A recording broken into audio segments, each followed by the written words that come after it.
L'histoire de l'espace commence 4 octobre 1957 avec le lancement de Spoutnik par l'Union soviétique, qui a été un grand événement aussi bien technique que médiatique.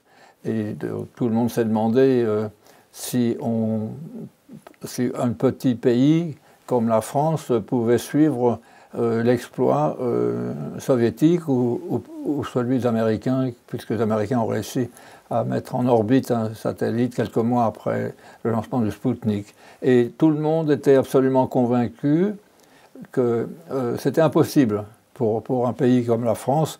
C'était un exploit réservé aux deux grands et à eux seulement.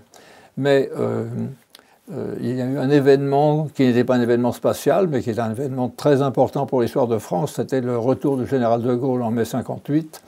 Et le général de Gaulle avait comme objectif principal de sa politique l'établissement de la France comme une des puissances dirigeantes du monde. Et pour cela, il avait besoin de la force de frappe. Mais il lui fallait des fusées. Alors pour cela, il a créé un organisme spécial qui était au fond une sorte d'arsenal civil qui dépendait du ministère de la Défense, qui s'appelait la CEREB, Société d'études et de réalisation d'engins balistiques.